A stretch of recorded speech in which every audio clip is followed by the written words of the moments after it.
জন্য বলি নাই, এই অবৈধুল কাদের মানুষের অন্তরে যত কষ্ট দিয়েছে এত কষ্ট আর কেউ দেয় নাই। আমরা পরিষ্কার করে বলি, ওরা বলতো খেলা হবে, কিন্তু আসল খেলা যখন শুরু হলো ওদের খুঁজে পাওয়া গেল। আজ থেকে 5 বছর আগে আমার দিকে তাকান, এই যে এইরকম একটা মুরব্বী ভাই ভোটের দিনে চিন্তা করছে 8টার দিকে যেহেতু ভোট, ফজর নামাজ পড়ার পরে চিন্তা করেছে আমি আর ওযু নষ্ট করবো না। ওই ওযুটা আজকে 8টার দিকে ভোট দিতে গেছে, চাচা ভোট দিতে দেয় দেখে চাচা যাওয়ার আগে আর এক আল্লাহর ওলি এসে তাহাজ্জুদের নামাজ পড়ে দিয়ে গেছে। বোঝা যায় চাচা গেছে ফজরের ওযুতে ভোট দিতে, ওরা কাম সাথে কিসের ওযুতে? চাচা মন খারাপ করে চলে যাচ্ছে, ছেলে পেলে আমার কাছে ডাকতে করতেছে, তাহলে শোনেন বাড়ির যে চাচি নিষেধ করেন চাচিও যেন না আসে, তার কারণ চাচির ভোটও দেওয়া হয়ে গেছে। তখন চাচা বলতে কে বাবা তোমার চাচি মরে গেছে 6 বছর আগে। যখন 6 বছর আগে বলছে 6 বছর আগে তোমার চাচি মারা গেছে, আজকে কখন ভোট দিতে এসেছিল আমাকে ডাক দিলে দেবে একটু দেখা করতাম। আমার ভাইরা হাসার জন্য বলি নাই, এই গত 16 বছরে যেই নির্বাচন গুলো হয়েছে, নিরপেক্ষ নির্বাচন যদি হইতো, জামাত বিএনপির প্রার্থীগুলো যদি মাঠে থাকতে পারতো, এরা এমপি মন্ত্রী হওয়া তো দূরের কথা, একটা মেম্বার পর্যন্ত হতে পারতো না। আর বিনা ভোটে এমপি মন্ত্রী হয়ে কাজ পায় না, কোরআনের মাহফিল বন্ধ করে। আনোয়ার না আনার না কি এমপি শিবিরের এক ছোট ভাইক মারিয়ে গুম করে শেষ করলো। আর আল্লাহর কি খেলা, ভারতের যে লাস্ট টুকরো টুকরো হলো। আল্লাহ বলছে যে কামার কাহিনু তুদাল, যেমন কর্ম তেমন কথা কর না কেন। আরবিতে প্রবাদ বাক্য যদিও কথাটা, কিন্তু সত্য, যেমন কর্ম তেমন ফল ভোগ করতে হয় কি হয় না। এখন ধরে বলেন তারা আছে না পালাইছে, কিন্তু অবৈধুল কাদের করেছিল পালাবো না। প্রয়োজনে ঠাকুর গায়ে ফখরুলের ভাষাই যাবে, ঠিক আছে। কিন্তু গত 1 সপ্তাহ আগে ফখরুল ইসলাম আলমগীর বলেছে কোথায়, আমি তো ঘরের দরজা খুলে রেখেছিলাম, উনি তো আর আসলেন না। পালাবো না যাই না কবো দেখা, তাদের সারা দেশটা কেমন লাগে ফাঁকা ফাঁকা। এমপিরা সব কোথায় গেল, কোথায় কাদের কাকা, তাদের সারা দেশটা কেমন লাগে ফাঁকা ফাঁকা। শুনছেন পুরো বোঝেন না, সবাই একটু বলেন লাগে ফাঁকা। পালাবো না যাই না কবো দেখা, তাদের সারা দেশটা কেমন লাগে ফাঁকা। আইন মন্ত্রী আটকে গেল আইনেরও ফাঁকে, দাড়ি সারা দরবেশের ভণ্ড ভণ্ড লাগে। শুনছি কত নেতা নেত্রী খাইতেছে ভাই ডান্ডা, বিচারপতি কালামানিকের ফাটিয়েছে তাই আন্ডা। খবর দেখছেন না, এই যে বিশাল বড় ঢের হাত দাড়ি, নাম কি দরবেশ বাবা, কি বাবা ময়না দাড়ি কাটে কিলিং সেফ পালাতে গেছে আইনমন্ত্রীর সাথে করে নিয়ে, পোস্টারটা আইনমন্ত্রী ধরে ফেলেছে, কিন্তু ওই দরবেশ বাবা চেনে নিত, পুরো দাড়ি কেটে চেনা যাচ্ছে না। তখন আইনমন্ত্রী বলতেছে স্যার আমাকে একা কেন ধরলেন, এই যে দরবেশ বাবা আছে। বিএনপি জামাতের লোক যদি ধরা পড়ে, এরা চিন্তা করে আমি ধরা পড়ছি অন্য ভাই যেন ধরা না পড়ে, আর এরাই এমন দল করে ভাই, এরা চিন্তা করে একসাথে থেরাপি খাই। আর একটা ছিল কালামানিক, ছিলেন না বিচারপতি কালামানিক, একমাত্র আল্লামা সাইদিকে যিনি ফাঁসি রায় দিয়েছিল, কোন বিচারপতি ফাঁসি রায় দেয়নি, এই বিচারপতি কালামানিক ফাঁসি রায় দিয়েছিল। আর টেলিভিশনে গিয়ে সবসময় বলতো কেন ফাঁসি দেওয়া হলো না, সাইদি রাজাকার কেন ফাঁসি হলো না। আল্লাহর কি খেলা, হাসিনা পালিয়ে যাওয়ার 15 দিন পরে 15,000 টাকা দিয়ে সিলেট যায় নৌকা ভাড়া করছে, ভারতে পালিয়ে যাবে নদীর মধ্যে দিয়ে। আল্লাহর কি খেলা ভাই, যেই লোক 15,000 টাকাতে ভাড়া করছে, ওই লোক 15,000 টাকা গুনে নিয়ে ময়নাক জনগণক ধরিয়ে দিয়েছে। তারপরে ছোট বাচ্চা সুন্নতি খাতনা করে কলার পাতা যেভাবে শুয়ে রাখে, ওই রকম ময়নাক শুয়ে রাখছে। এ যুবকেরা কথা কয় না। তারপরের দিনে আদালতের জায়গায় জনগণ এমন হাজিয়ে দিয়েছে ভাই, বিচারপতি কালামানিক আছে, কিন্তু কালামানিকের বিচি আইনমন্ত্রী আটকে গেল আইনেরও ফাঁকে, দাড়ি সারা দরবেশের ভণ্ড ভণ্ড লাগে। শুনছি কত নেতা নেত্রী খাইতেছে ভাই ডান্ডা, বিচারপতি কালামানিকের ফাটিয়েছে তাই আন্ডা। পলকেরা ঝলক গেল থামিয়ে নেতের চাকা, তাদের সারা দেশটা কেমন লাগে ফাঁকা ফাঁকা। পালাবো না যাই না কবু দেখা, তাদের সারা দেশটা কেমন মন লাগে ফাঁকা ফাঁকা। আলোচনা কি চলবে? কারা কারা চলবে? দুটি হাত আল্লাহকে তুলে দেখান। লিল্লাহি তাকবীর। আজকের মাহফিল ঝিনাইদহের মাহফিল, শিকারপুরের মাহফিল কতক্ষণ চলবে? সারা রাত। এটা কি হুজুর মার আওয়াজ নাকি? আমার বেলা সারা রাত নয়। আলোচনা যেহেতু শুরু করেছি, আর মিনিট 20-25 টাইম কি দেওয়া যাবে? বলেন দেওয়া যাবে? কিন্তু কোন ওটাউটি করা যাবে? তাহলে চিৎকার করে বলেন সাহাবী হানজালার কি গোসল বাকি? আমি অবশ্যই আলোচনাটা করব, বিশাল শিক্ষা নিয়ত আছে। তবে এখন যদি অনুমতি দেন মহিলাদের জন্য কিছু বলবো। এ মুরব্বি মুরব্বি, দুই মুরব্বি উঠলো কেন? এক নম্বর। আচ্ছা দেখি ওরা ফেরত আসে না চলে যায়, আগে লক্ষ্য করে আসবে। আল্লাহ তার তৌফিক দিক বলে না আমি। যদি অনুমতি দেন মহিলাদের জন্য 2 মিনিট কিছু বলবো। আমাদের কি বসার জায়গা আছে? হ্যাঁ, বহুত মহিলা আছে। ও মহিলাই বেশি। মহিলা আগে বললে মহিলাদের মধ্যে দিয়ে অর্থটা মা বোনদের 2 মিনিট টাইম দেওয়া যাবে? আমার বন্ধুগণ, মুসলমান ভাইরা গভীর মনোযোগ। আমার নবী যে মিরাজের রজনীতে সর্বপ্রথম চলে গেলেন জান্নাতুল ফিরদাউসের মধ্যে পরিভ্রমণ করার জন্য। ওই জান্নাত দেখার পরে আমার নবীজি জাহান্নামের মধ্যে চলে গেলেন। ওই জাহান্নামের মধ্যে যাওয়ার পরে লক্ষ্য করে দেখতে পারে হাজার হাজার মহিলাদেরকে আগুন দিয়ে দাউ দাউ করে জ্বালানো হচ্ছে। ওই মহিলাগুলো চিৎকার করে চেঁচামেচি করতেছে, আর ওই সমস্ত মহিলাদের মাথার উপরে বসে থেকে কিছু কাকগুলো তাদের মাথার মগজগুলো ঠুকুরে ঠুকুরে ঠুকুরে খাচ্ছে। নবীজি দৃশ্য দেখার পরে মনের মধ্যে বড় কষ্ট পেয়ে গেলেন। নবীজি ডাকতে পারে, ভাই জিবরাইল, এই মহিলা কি এমন অন্যায় করেছে যার কারণে জাহান্নামের ভেতরে আগুন দিয়ে তাদেরকে দাউ দাউ দাউ দাউ দাউ দাউ করে জ্বালানো হচ্ছে? মাথার উপরে কাকগুলো বসে মাথার মগজগুলো খায়। এমন সময় জিবরাইল বলে, ইয়া রাসূলুল্লাহ, মনে কষ্ট নেবেন না, রাগ করবেন না। আল্লাহ তাআলা জানায়া দিয়েছে আপনার উম্মতের ভেতরে অধিকাংশ মহিলারা জাহান্নামে যাবে। অধিকাংশ গুলো মহিলাগুলো যাবে কোথায়? নিজের মনটা বড় খারাপ হয়ে গেল। জিবরাইলকে ডাকতে বলে, ও ভাই জিবরাইল, অধিকাংশ মহিলা কেনই বা জাহান্নামের মধ্যে যাবে? এর পিছনে কারণটা কি দয়া করে বলো তো দেখি। জিবরাইল ডাকতে বলে, ইয়া রাসূলুল্লাহ, অধিকাংশ মহিলা জাহান্নামের মধ্যে যাবে, এর পিছনে অনেকগুলো কারণ রয়েছে। তার ভেতরে প্রধানত কারণ হলো 2টা। জোরে বলেন কয়টা? সাউন্ড নাই। এই যে আমি বসে আছি মাঝখান দিয়ে সোজা, ডান দিকে এক ভাগ, বাম দিকে আর এক ভাগ।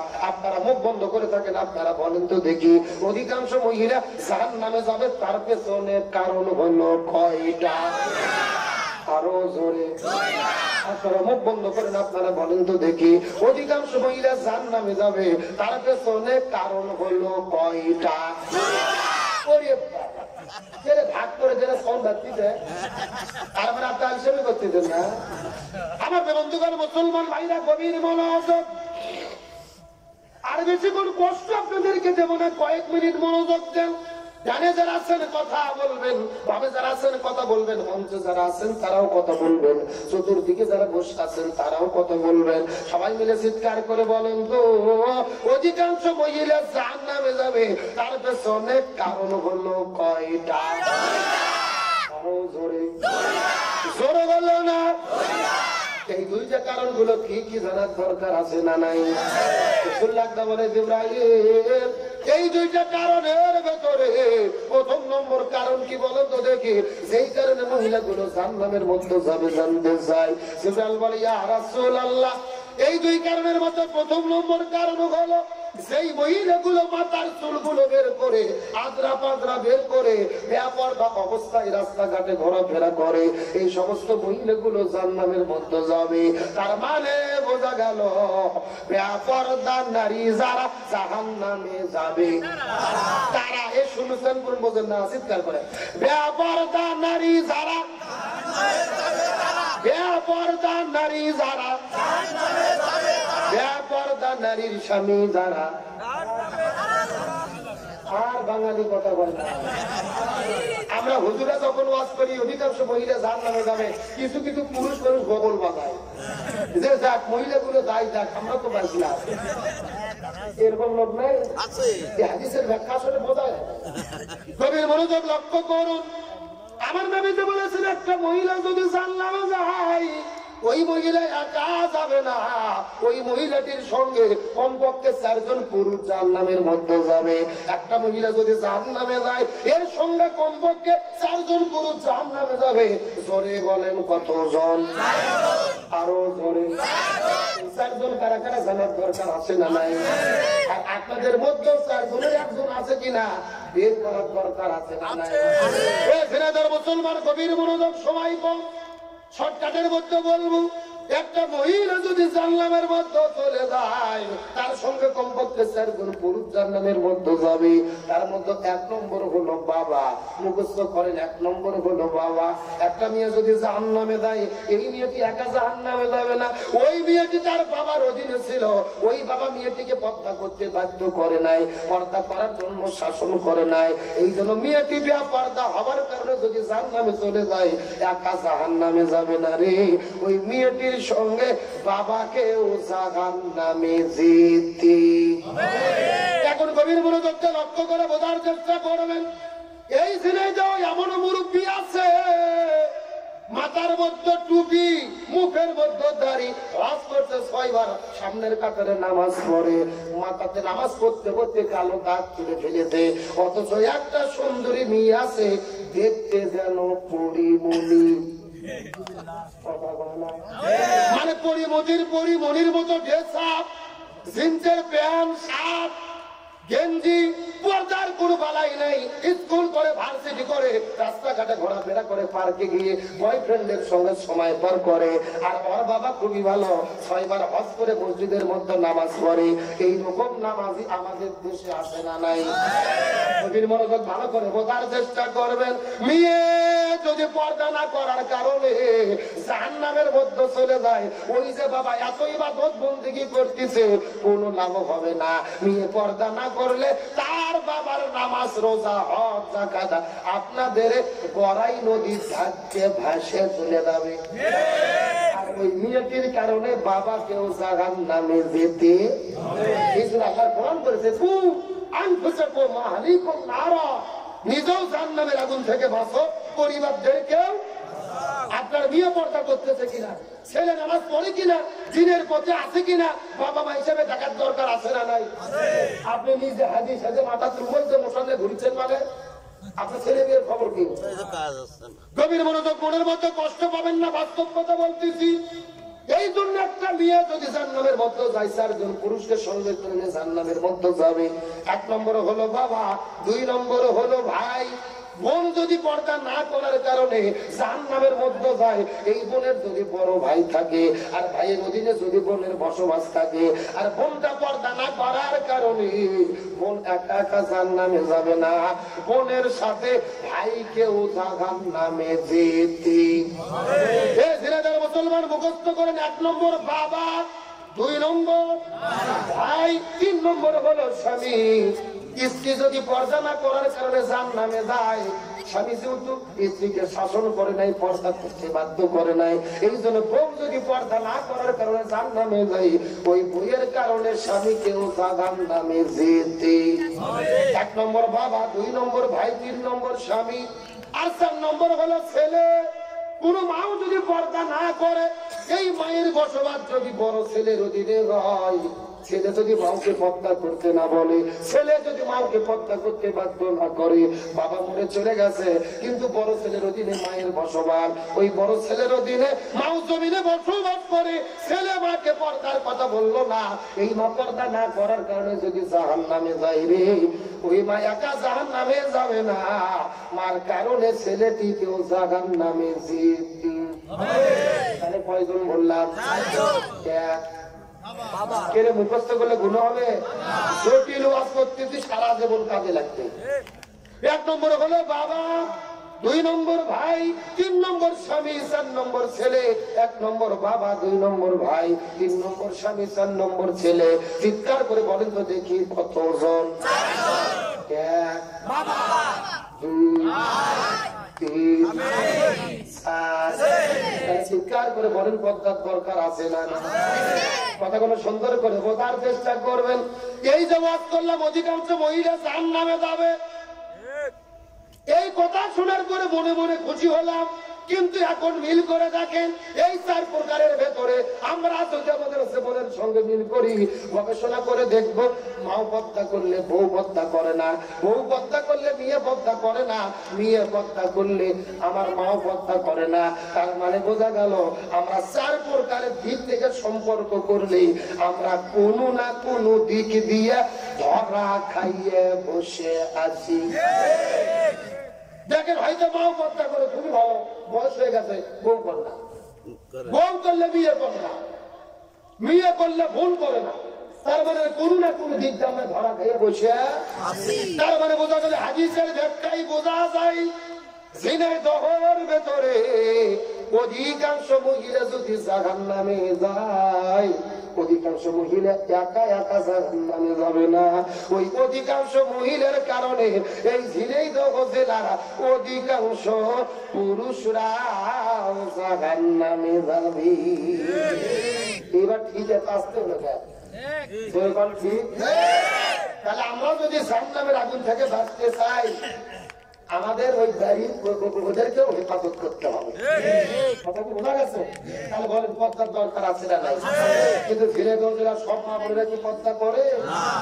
ঝিনাইদহ জেলার মা বোনদের ধরন বলিতে লাগে সরম সকালবেলা, আরে সকালবেলা ভরকা পরে, বিকেল বেলা ওড়না নাই দাদা ভাই, ডিজিটাল দেশ বুঝিয়ে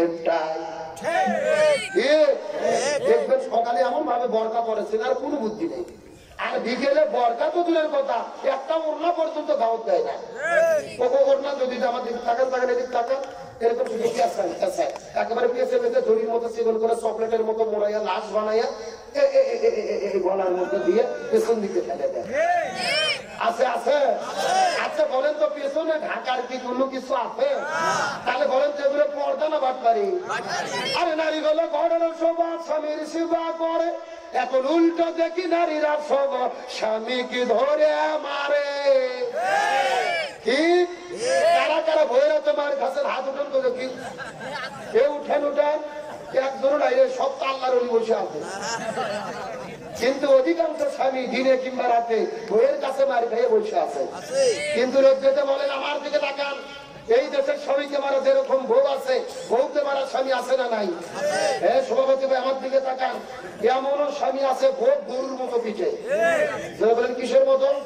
হাতের মধ্যে একটা পান্টি কঞ্চি লাঠি দিয়ে ভোগ মারা শুরু করছে, বলছে তুই আব্বা না বলা পর্যন্ত তোর মায়ের বন্ধ হবে না। বউ মার সহ্য করতে না পারে বলছে আব্বা।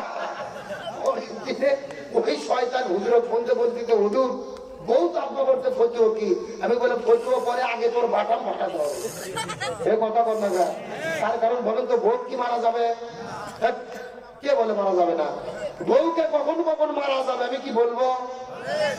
বলবো বলবো আমার দিকে তাকা। বউ যদি শরীয়ত বিরোধী কাজ করে, ইসলাম বিরোধী কাজ করে, জেনা ব্যবচার করে, স্বামীর আনুগত্যের বাইরে কাজ করে, তখন বউকে মারা যাবে। এখন মারবেন কই? আমার দিকে তাকান। মাথা বাদ, মুখ বাদ, পেট বাদ, পিঠ বাদ, কোমর বাদ, মাজা বাদ, হাঁটুর থেকে শুরু করে নিচ পর্যন্ত। কথা কি বুঝেছেন? আর যেই বেচতে পারবেন এই বেচের পরিমাণ হবে 1 বিঘের অর্ধেক, মানে হলো কি 1 মুষ্টি। এই মাসে গত বছর গাইবান্ধা জেলা করেছি, একটা যুবক লাভ দিয়ে বলতেছে হুজুর 1 মুষ্টি ধরবো কি আর মারবো কি?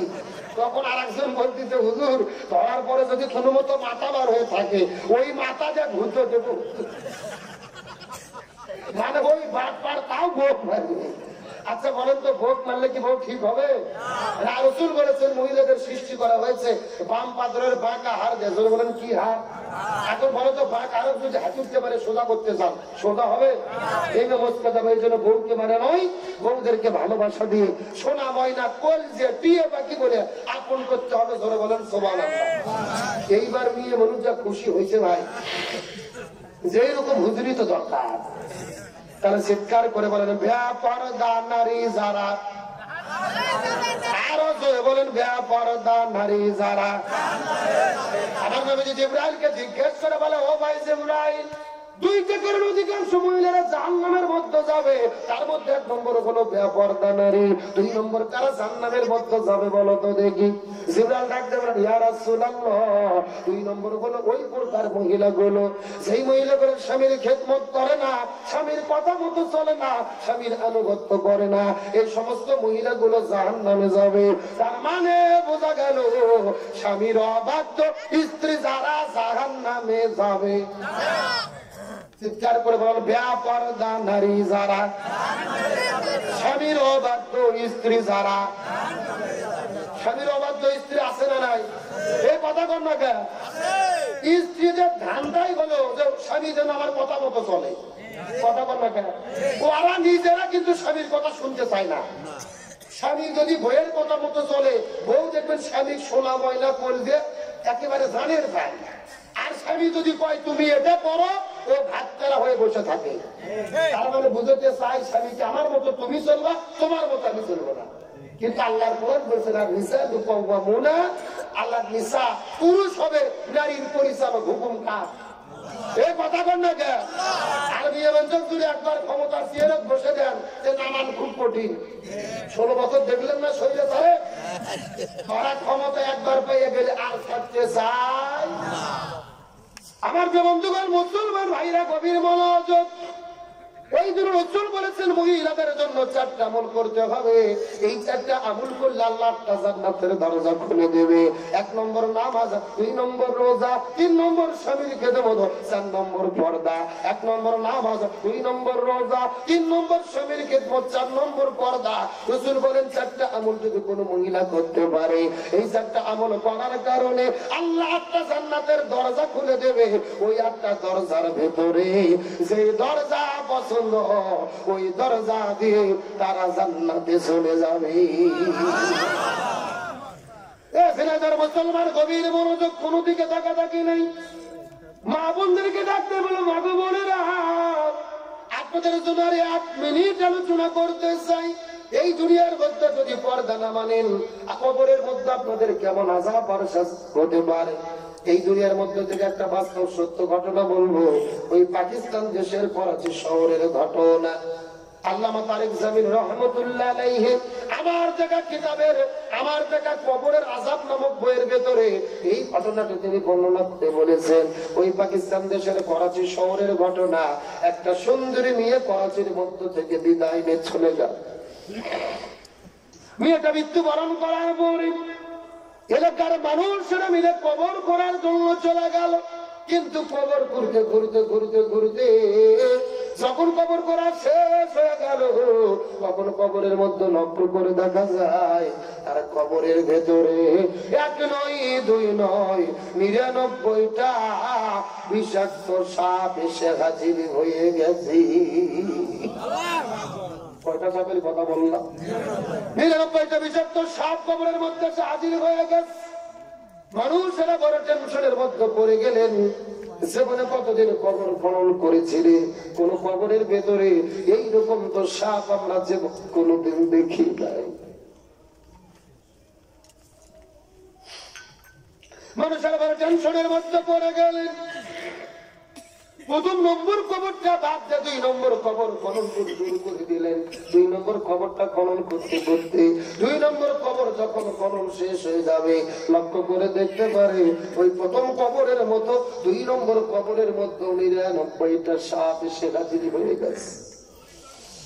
1 নম্বর কবরের মধ্যেও সাপ দেখলেন, 2 নম্বর কবরের মধ্যেও সাপ দেখলেন। মানুষেরা বড় টেনশনের মধ্যে বললেন, জীবনে কত কবর খনন করেছে, কোনদিন তো কবরের মধ্যে সাপ দেখতে পারে না। এটা খবর বাদ দিয়ে 3 নম্বর খবর করা শুরু করেছে। 3 নম্বর খবরের ভেতরে 99টা সাপ যখন চলে আসলো, মানুষেরা মনে মনে ভাবলো নিশ্চয় বিষয়টা কোনো স্বাভাবিক বিষয় নয়। এলাকার মধ্যে জানাজানি হয়ে গেল, চতুর্দিক থেকে হাজার হাজার লক্ষ লক্ষ মানুষ খবর দেখার জন্য ভিড় জমানো শুরু করলো।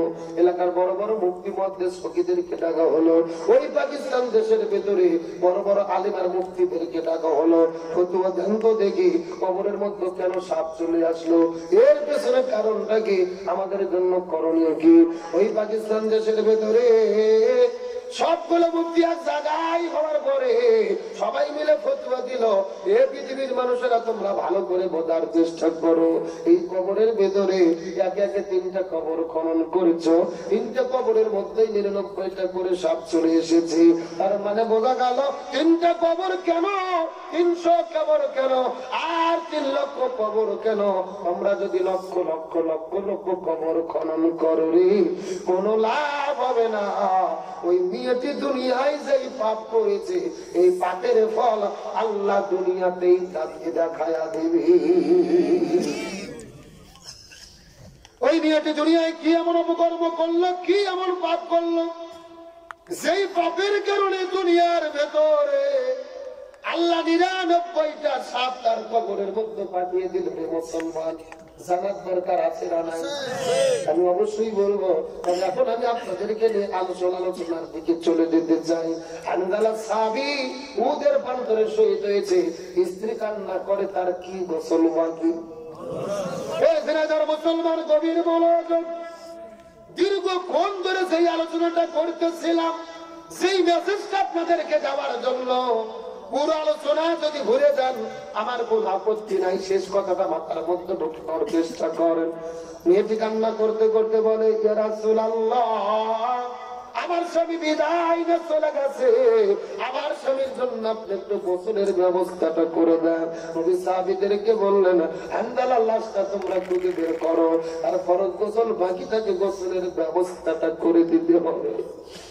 সাহাবীরা চতুর্দিকে তল্ল বিতল্ল করে খোঁজা শুরু করলেন, কিন্তু দুর্ভাগ্যজনক ব্যাপার হলো পুরো মদিনা শহরের ভেতরে 1 নয় 2 নয় 3 বার তল্ল বিতল্ল করে খোঁজা হয়েছে, কিন্তু হানজালার লাশটা খুঁজে পাওয়া যায়।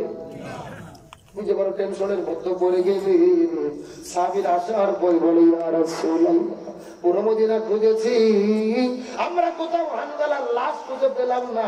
রাসূল ডাকতে বলে, সাহাবীরা রে, উহুদের প্রান্তরে চতুর্দিকে তোমরা ভালো করে খোঁজো। সাহাবীরা আবার উহুদের চতুর্দিকে চক্কর দিল, পুরো উহুদ পাড়া খোঁজে, মদিনা শহর খোঁজে, খেজুরের বাগানগুলো খোঁজে, কিন্তু কোন জায়গার মধ্যে হানজালার লাশটা খুঁজে পাওয়া যায় না। আমার নবীজি বড় টেনশনের মধ্যে পড়ে গেছে। আমার হানজালা ফরজ গোসল বাদ দিয়ে জিহাদের ময়দানে এসেছিল, হয়তো আল্লাহ এই জন্য রাগ করেছে। নবীজি কান্না করে করে করে করে সিজদার মধ্যে চলে গেলেন, কান্না করে করে করে করে দোয়া করে। আমার নবীজি কিছুক্ষণ পরে লক্ষ্য করে দেখলেন সের মধ্যে থেকে ধীরে ধীরে ধীরে ধীরে ধীরে ধীরে করে বৃষ্টি পড়ে। নবীজির টেনশন আরো বেড়ে গেল, আকাশের মধ্যে মেঘ নেই, বৃষ্টি কোথায় থেকে গেল। নবীজি হাউমাউ করে কান্না করা শুরু করেছে। আকাশের মধ্যে থেকে বৃষ্টি যখন ঝরঝর ঝরঝর করে পড়া শুরু করলো, নবীজি কান্না করে করে দোয়া করা শুরু করেছে। আল্লাহর পক্ষ থেকে জিবরাইল আসার পরে বলে, ইয়া রাসূলুল্লাহ, আপনি টেনশন করবেন না, আপনি রাগ করবেন না। আপনার চাচা হানজালা বাসর ঘরের মধ্যে বউ রাখার পরে ফরজ গোসল বাদ দিয়ে জিহাদের ময়দানে আসার পরে যুদ্ধ করতে করতে সংগ্রাম করতে করতে জমিন থেকে বিদায় নিয়ে চলে গেছে। আল্লাহ হানজালার উপরে এত বেশি রাজি খুশি হয়েছে, আল্লাহ জান্নাতের মধ্যে থেকে ফেরেশতা পাঠায়া হাউজে কাউসার জমজমের পানি দিয়ে ওই হানজালার গোসলের ব্যবস্থাটা আল্লাহ করে দিয়েছে। লিল্লাহি তাকবীর। ওখানে আপনি টেনশন করবেন না, জান্নাতের মধ্য থেকে ফেরেশতা আসার পর আপনার চাচা হানজালা আল্লাহ তাআলা গোসলের ব্যবস্থাটা করে দিয়েছি। নবীজি কথা শোনার পরে সিজদা থেকে দাঁড়িয়ে মুস্কি মুস্কি হাসা শুরু করলেন। হানজালার স্ত্রী ডাকতে বলে, ইয়া রাসূলুল্লাহ, এই মাত্র তো আপনি কান্না করে করে দোয়া করলেন, এখনই কেন আবার আপনি মুস্কি মুস্কি মুস্কি মুস্কি হাসতেছেন? রাসূল ডাকতে বলে, নববধূরি, তোমরা নবী, আমি নবী, তোমরা নবী না। আমি যা জানি তোমরা তা জানো না, আমি যা দেখি তোমরা তা দেখো না। ও গো নববধূরি, তোমার স্বামী হানজালা মরে নাই, মরে নাই। হানজালাকে আল্লাহ অমর বানায়া দিতে।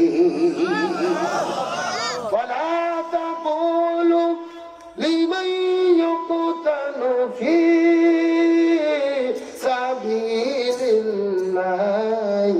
আমওয়াত বাল আহয়া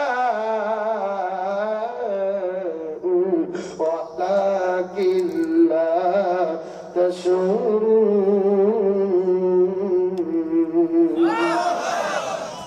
আল্লাহ তাআলা ডাকতে বলে, পৃথিবীর মানুষেরা রে, দিনের জন্য যারা জীবন দেয় এরা মরে না, এরা মরে না, এরা মরে না রে, এরা মরে না। আল্লাহর জন্য দিন কায়েমের আন্দোলন করতে গিয়ে যারা লড়াই সংগ্রাম করে জীবন দিয়ে চলে যায় এরা মরে না রে, এরা মরে না, এরা হলো জিন্দা, এরা হলো জিন্দা, এরা হলো জিন্দা। দিনের জন্য, ইসলামের জন্য, এই জমিনের মধ্যে দিন কায়েম করার জন্য জীবন দিয়ে চলে যায়, এরা মরে না। আল্লাহ এদের জান্নাতের ভেতরে সবুজ পাখি করে রাখে। আমরা বিশ্বাস করি এই বাংলার জমিনে ইসলামী আন্দোলনের বীর সিপাহীরা কোরআনের পাখিকে হত্যা করে পরিকল্পিতভাবে জমিন থেকে বিদায় করে দিল। আমাদের নেতৃবৃন্দদের গলার মধ্যে ফাঁসি করে ঝুলাইয়া জমিন থেকে বিদায় করে দিয়েছে রে, এরা মরে না। যতদিন বাংলাদেশে থাকবে এই দেশের ইমানদার মুসলমানেরা এই নেতাদেরকে স্মরণ রাখবে। আমার নবীজি লক্ষ্য করে দেখতে পারেন, উহুদের প্রান্তরের ভিতরে কিছু সাদা পোশাকধারী, একদল সাদা পোশাকধারী খাটুনির উপরে একটা লাশ নিয়ে উহুদের প্রান্তরে অবতীর্ণ হল। নবী রাস্তা করে চলে গেলেন, খাটুনির মধ্যে যাওয়ার পরে লক্ষ্য করে দেখে হানজালা সাহাবী মাথার চুলের মধ্যে থেকে top top top top top করে পানি পড়তেছে। নবীজির বুঝতে বাকি থাকলো না, কিছুক্ষণ আগে ফেরেশতারা হানজালার গোসল করে দিয়েছে রে, আর তার মাথার পানি এখনো চুল বেয়ে টপ টপ করে পড়তেছে। লিল্লাহ তাকবীর। হে ঝিনাইদহের মুসলমান, গভীর মনোযোগ।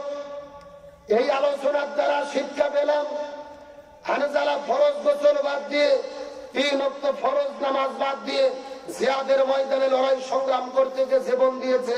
আল্লাহ জান্নাতের ফেরেশতা পাঠায়া গোসলের ব্যবস্থা করেছে। ফরজ গোসল বাকি, 3 ওয়াক্ত ফরজ নামাজ বাকি, তারপরেও আল্লাহ তার উপরে রাজি এবং খুশি। তার মানে বোঝা গেল ফরজ গোসলের চেয়ে, ফরজ নামাজের চেয়ে আল্লাহর কাছে সবচাইতে প্রিয় হলো কোরআন বিজয়ের আন্দোলন করা। এই জন্য আল্লাহর কোরআন বলেছেন, আমা ওয়াসাইনা বিহি ইব্রাহিমা ওয়া মূসা ওয়া ঈসা আন আকিমুদ্দিন ওয়া লা তাতাফাররাকু ফি। হে ঝিনাইদহের মুসলমান, গভীর মনোযোগ। আল্লাহ বলেছেন এই জমিনে মূসা, ঈসা, ইব্রাহিম আলাইহিস সালাম আমি যত নবী রাসূল প্রেরণ করেছি প্রত্যেকটা নবী রাসূলের দায়িত্ব ছিল আন আকিমুদ্দিন, তারা যেন জমিনে দ্বীন কায়েম করে। তোমরাও যদি মুসলমান হও তোমাদের দায়িত্ব হলো এই জমিনে দ্বীন কায়েম করতে হবে। ওয়া লা তাতাফাররাকু ফি, এই ব্যাপারে কোন দলাদলি করা যাবে না। আপনি পৃথিবীর সবকিছু দলাদলি করতে পারেন, কিন্তু আল্লাহর জমিনে আল্লাহর দ্বীন কায়েম করতে হবে, এই ব্যাপারে কোন মত পার্থক্য চলবে না। আর হুকুম গভীর মনোযোগ ভালো করে বুঝবেন। আল্লাহর কোরআন বলেছেন, আকিমুস সালাহ 82 জায়গায় আল্লাহ নামাজ পড়ার কথা বললেন, কিন্তু নামাজ কায়েমের ব্যাপারে ওয়ালা তাতাফাক্কারু ফি, তোমরা দলাদলি করো না, এমন কথা আল্লাহ কোরআনের কোন জায়গার ভেতরে বলেনি। আল্লাহর কোরআন বলেছে কুতিবা আলাইকুমুস সিয়াম, রমজান মাসে রোজাকে ফরজ করে দিলাম, কিন্তু রোজা রাখার ব্যাপারে ওয়ালা তাতাফাক্কারু ফি, তোমরা দলাদলি করো না, এমন কথা আল্লাহ কোরআনে বলেনি। আল্লাহর কোরআন বলেছেন ওয়ালিল্লাহি আলান নাসি হিজ্জুল বাইত, যদি সমর্থ থাকে হজ করো, কিন্তু হজ করার ব্যাপারে ওয়ালা তাতাফাররাকু ফি, দলাদলি করো না, এমন কথা আল্লাহ কোরআনে বলেনি। আল্লাহ নামাজ রোজা হজ যাকাত জিকির কোন ব্যাপারে ওয়ালা তাতাফাররাকু ফি বললেন না। দিন কায়েমের ব্যাপারে আল্লাহ কেন ওয়ালা তাতাফাররাকু ফি বললেন? তার কারণ হলো আল্লাহ খুব ভালো করে জানে নামাজ রোজা হজ যাকাত এইগুলো নিয়ে কোনো দলাদলি হবে না। যত দলাদলি হবে এই জমিনে দিন কায়েমের আন্দোলন নিয়ে। আল্লাহর বক্তব্য কি মেলে? একটা বুড়ো চাচা 80 বছর নামাজ পড়ে, 80 বছর ধরে, মাথার টুপি মুখের মধ্যে দাঁড়িয়ে, ওই চাচা যে একটা হুজুর বলতেছে, চাচা বাংলাদেশে কোরআনের শাসন কায়েম করতে হবে, কোরআন যে বাংলাদেশ চালাতে হবে, ওই বুড়ো চাচা লাভ জমে কাঁপতে কাঁপতে বলতেছে, এই হুজুর রাজনীতি করে রে। কথা বল। তার মানে ওর কাছে নামাজ ভালো লাগে, ওর কাছে হজ ভালো লাগে, ওর কাছে জিকির ভালো লাগে, কিন্তু আল্লাহর জমিনে আল্লাহর দিন কায়েম ভালো লাগে না। একেবারে সোজা কথা, যার কাছে নামাজ রোজা হজ যাকাত ভালো লাগে, আল্লাহর জমিনে আল্লাহর দিন কায়েম ভালো লাগে না, এরাই হলো টাটকা মুনাফিকের গোষ্ঠী। তার কারণ মুনাফিকের সর্দার ছিল আব্দুল্লাহ ইবনে উবাই। কেন মুনাফিকের সর্দার হলো? কারণ হলো দুইটা। 1 নম্বর নবীর নেতৃত্ব মানেনি, আর 2 নম্বর জমিনে দিন কায়েমের বিরোধী করছে। সুতরাং আজকের আলোচনা থেকে পরিষ্কার করে বলতে চাই, ছেড়ে দাও মুসলমান, আকিমুস সালাহ, নামাজ যেমন ফরজ, আকিমুদ্দিন, দিন কায়েম তেমনি ফরজ। এই বাংলার জমিনে শান্তির জন্য কোরআন লাগবে। স্বাধীনতার জন্য বছর পার হয়ে গেছে, একদল ক্ষমতায় এসেছে, আর একদল চলে গেছে। শান্তির জিকির করেছি, আমরা শান্তি পাইনি। শান্তি কায়েমের জন্য আজকের মাহফিল থেকে ঘোষণা করতে চাই, আগামীতে বাংলার জমিনে সব দল দেখা শেষ, আগামীতে আলেমদের নেতৃত্বে কোরআনের বাংলাদেশ। এই কোরআনকে বিজয়ের আন্দোলন করে এই জমিনে কোরআন কায়েমে কাজ করতে করতে কারা কারা রাজি দুটো হাত আল্লাহকে তুলে দেখান।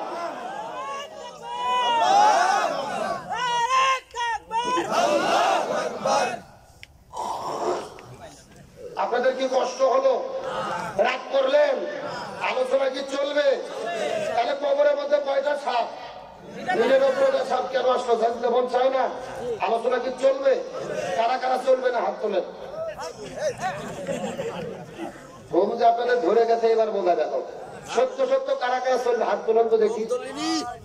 লিল্লাহে তাকবীর। নাই সাউন্ড আগের মতো নাই, হাত নামান। আপনাদের এইদিকে কি ফুটবল খেলা হয়? হয় না? হয় না? বিয়ে বা বিয়ে খেলা হয় না? এক পাশে যারা বিয়ে করছে বিয়ে তো, আর এক পাশে যারা বিয়ে করেনি ওয়া বিয়ে, এরকম খেলা হয় না?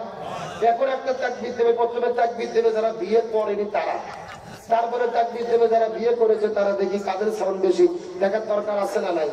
প্রথমে হাত দুটো অবিবাহিত কারা কারা দেখি, যারা যারা বিয়ে করেনি। হ্যাঁ, অবিবাহিত ছেলেমেয়ে হাত করেনি। লিল্লাহে তাকবীর, মাশাআল্লাহ, হাত নামা। এখন যারা যারা বিয়ে করতেন সভাপতি, হ্যাঁ বললাম হাত তোলেন, যদি খারেক ভাই, যারা যারা বিয়ে করতেন হাত তোলেন, হ্যাঁ দেখুন বিয়ে করে হাত তোলেন। লিল্লাহে তাকবীর। সভাপতি ভাই, কাদের সাউন্ড বেশি? আপনারা বিয়ে করতেন এই জন্য বলতেছেন নাকি? আসলে বিয়েলাদের সাউন্ড বেশির কারণ হলো বিয়েলাদের সংখ্যা বেশি। এখন বিয়ে অবিয়ে সবাই মিলে 60 যদি একটা তাকবীর দেই, সাউন্ড কম হবে না বেশি হবে? সবাই মিলে এমন একটা তাকবীর দেব, আশেপাশে কোনো সার পোকা, তেলা পোকা, উই পোকা, ইসলাম বিদ্বেষী শক্তি আর স্বৈরাচারের দোষর যদি থাকে, ওদের অন্তরে যেন কাঁপনে সৃষ্টি হয়ে রাজি আছেন। সবার টান টান হাত তুলুন তো দেখি। উঠান উঠান, একটু গরম পানি যাচ্ছে। সভাপতি থেকে হাত উঠান, হাতটা একটু নাড়াচাড়া করেন তো ঘুম সেরুক। আলহামদুলিল্লাহ, হাতটা একটু মুষ্টি করেন। হ্যাঁ, লিল্লাহে তাকবীর। আল কোরআনের আলো সংসদে জালো, সারা বাংলায় জালো, সারা বিশ্বে জালো, দুনিয়ার মুসলিম লিল্লাহি তাকবীর। আলহামদুলিল্লাহ ভাই, আমার কলিজা ঠান্ডা হয়ে গেছে। রাত বাজতেছে 2 মিনিট কম 12টা, আর আপনাদের চোখের দিকে চেয়ে মনে হচ্ছে সন্ধ্যে 7টা বাজে। রাত 12:15 কোন দিকটা পার হয়ে গেছে আমরা বুঝতেই পারিনি। আমার মন বলতেছে আজকের মাহফিল আল্লাহর দরবারে কবুল হয়ে গেছে। আমিন বলেন। আপনারা কি কষ্ট পেয়েছেন? আমি আরো কিছুক্ষণ আলোচনা করবো, কবরের বিষয়টা বলবো। তার আগে জিজ্ঞেস করে আজকের মাহফিল হয়তো আপনার খুশি না বেজার? কারা কারা বেজার হাত তোলেন তো দেখি। এই দুইজন সত্য সত্য কারা কারা খুশির একটা আমার কষ্ট করে হাত তোলেন, চিৎকার করে বলেন ইয়া রাব্বাল আলামিন। আজকের মাহফিলকে আপনি কবুল করে দেন। এই মাহফিলে ওসিলা করে আমাদের সবাইকে মাফ করে দেন। এই মাহফিলে আমাদের সামর্থ্য মতো দান করা তৌফিক দেন। বলেন আমিন। হাতগুলো মুষ্টি করেন, মুষ্টি আস্তে আস্তে নামায়া নামায়া নামায়া পকেটে ঢুকান। আমি 2 ঘন্টা ওয়াজ করছি, প্রয়োজনে আরো 30 মিনিট হবে। কোনো সমস্যা আছে? একটা লোক উঠবেন না। শত শত মানুষের মধ্যে 1 মিনিটের ভেতরে কেউ উঠবেন না। এখন যারা উঠবে মনে করবেন তারা মসজিদ এবং মাহফিলের বিরোধিতা করে চলে গেল। আমি মাত্র 10 জন লোক চাই। কে আছেন হুজুর? এই মসজিদ এই মাহফিল করেছে যুবক ছেলে পেলে, কারা আছেন এই মাহফিল এই মসজিদে? 1 লক্ষ টাকা দেবেন, 50,000 দেবেন, 20,000, 10,000, 5,000, 2,000, কমপক্ষে একটা করে 1000 টাকা। 10 জন ব্যক্তি হাত তুলবেন। পারলে নগদে দেবেন, না হলে বাকিতে লিখে দেবেন, কাল পরশু দিয়ে দেবেন। মাত্র 10 জন লোক, একটা করে 1000 টাকা। রাসূলের 10 জন সাহাবী ছিল, বেঁচে থাকা অবস্থায় জান্নাতের সুসংবাদ পেয়েছে। এই 10 জন সাহাবীর নাম ধরে ধরে আমি দোয়া করে দেব। কারা কারা আছেন একটু হাত উঠান। ওই যে নাম কি? ঈশান মোল্লা। কত? লিল্লাহি তাকবীর। ঈশান মোল্লা 1000 টাকা ধরে বলেন মারহাবা। আল্লাহ কবুল করুক। আমিন। নাম কি? আরিফুল মোল্লা নাই তোমার? আরিফুল ইসলাম 1000 টাকা। লিল্লাহি তাকবীর।